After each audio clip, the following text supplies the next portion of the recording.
ஹரே கிருஷ்ணா. ஓம் நமோ பகவத்தே வாசுதேவாய. ஹரே கிருஷ்ணா. ஸ்ரீமத் பாகவதம் ஸ்கந்தம் 10 அத்தியாயம் 2.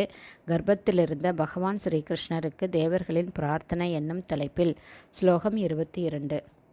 ச ஏஷ ஜீவன் கலு சம்பரேதோ வர்த்தேத யோ அத்யந்த நரசிம்சிதேன தேகே மிருதே தம் மனுஜா சபந்தி கந்தா தமோந்தம் தனுமானினோ த்ருவம்.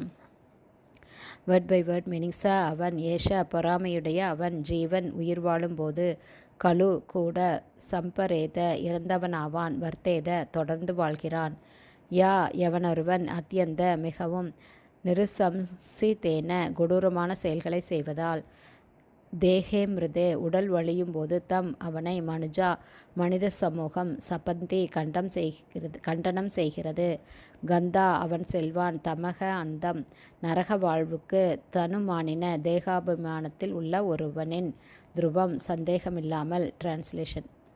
மிகவும் கொடூரமான ஒருவன் உயிர் வாழும் போதே இறந்து விட்டவனாக கருதப்படுகிறான். ஏனெனில் அவன் உயிர் வாழும் பொழுதும் இறந்த பிறகும் எல்லோரும் அவனை தூற்றுவார்கள். தேக அபிமானத்திலுள்ள ஒருவன் இறந்த பிறகு அந்ததமம் என்ற நரகத்திற்கு அனுப்பப்படுவான் என்பது நிச்சயம். பர்பட் பை ஷில பிரபாத். ஜெய் ஷில பிரபாத். தன் தங்கையை கொன்றால் உயிர் வாழும் பொழுதே அனைவராலும் தான் தூற்றப்படுவோம் என்றாலும் தன் கொடூர தன்மையின் காரணத்தால் இறந்த பிறகு நரக வாழ்வின் இருண்ட பிரதேசத்திற்கு செல்ல வேண்டியிருக்கும் என்பதையும் கம்சன் கருத்தில் கொண்டான். கசாப்பு கடைக்காரனை போன்ற ஒரு கொடியவன் வாழவும் கூடாது சாகவும் கூடாது என்று கூறப்படுகிறது. உயிர் வாழும்போது கொடூரமானவன் தனது அடுத்த பிறப்பிற்குரிய ஒரு நரக சூழ்நிலையை உருவாக்கி கொள்கிறான். எனவே அவன் வாழக்கூடாது, ஆனால் அவன் சாகவும் கூடாது. ஏனெனில் இறந்த பிறகு நரகத்தின் இருண்ட பிரதேசத்திற்கு அவன் செல்ல வேண்டியிருக்கும். இவ்வாறாக இரு சூழ்நிலைகளிலுமே அவன் கண்டனத்திற்கு உள்ளாகிறான். எனவே ஆத்மாவின் உடல் மாற்றத்தை பற்றிய விஞ்ஞானத்தை நன்கு அறிந்திருந்த கம்சன் வேண்டுமென்றே தேவகியை கொல்வதிலிருந்து விலகி நின்றான்.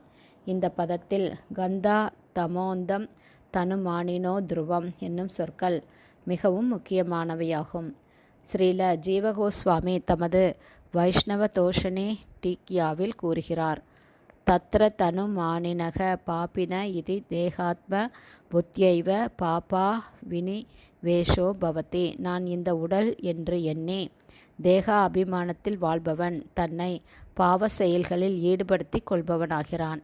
இத்தகைய தேக அபிமானத்தில் வாழும் யாரும் நரகத்திற்கு செல்ல தகுந்த ஒரு மாணவன் ஆகிறான் என்பதே மேற்கூறிய ஸ்லோகத்தின் பொருளாகும்.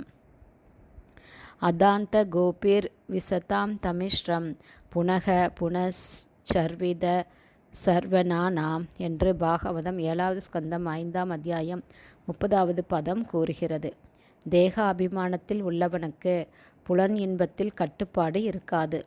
இத்தகைய ஒருவன் உண்டும் குடித்தும் புலன் இன்ப வாழ்வை அனுபவிப்பதற்கு எந்த பாவத்தையும் செய்யக்கூடியவன் ஆவான். ஆத்மா ஒரு உடலிலிருந்து மற்றொரு உடலுக்கு மாற வேண்டியிருக்கும் என்பதை இவன் அறிவதில்லை. இத்தகைய ஒருவன் தான் விரும்பியதெல்லாம் மனதில் தோன்றுவதையெல்லாம் செய்கிறான். எனவேதான் இயற்கை சட்டங்களுக்கு கட்டுப்பட்டுள்ள அவன் பௌதீகமான வெவ்வேறு உடல்களில் மீண்டும் மீண்டும் பெரும் துன்பங்களை அனுபவிக்கிறான். யாவத் கிரியாஸ் தாவத் இதம் மனோவை கர்மாத்மகம் ஏன ஷரீர பந்தக என்று ஸ்ரீமத் பாகவதம் 5ஆம் ஸ்கந்தம் 5வது அத்தியாயம் 5வது ஸ்லோகம் கூறுகிறது. தேக அபிமானத்திலுள்ள ஒருவன் கர்மத்தால் பாதிக்கப்படுபவனாக கர்மானுபந்தவனாக இருக்கிறான். தமது மனது கர்மத்தில் ஆழ்ந்திருக்கும் வரை ஒருவன் பௌதீக உடலை ஏற்றே தீர வேண்டும். பௌதீக உடலில் பந்தப்பட்டிருப்பது ஷரீரபந்த, அதாவது துன்பம் தரும் விஷயமாகும். இதுவே மேற்கூறிய பாகவத ஸ்லோகத்தின் பொருள். ஹரே கிருஷ்ணா. ஸ்ரீமத் பாகவதம் ஸ்கந்தம் 10 அத்தியாயம் 2 கர்ப்பத்திலிருந்த பகவானுக்கு தேவர்களின் பிரார்த்தனை என்னும் தலைப்பில் பதம் 22 உடைய ஸ்ரீல பக்திவேதாந்த சுவாமி பிரபுபாதாவின் விளக்க உரை அடுத்த ஆடியோவிலும் தொடரும்.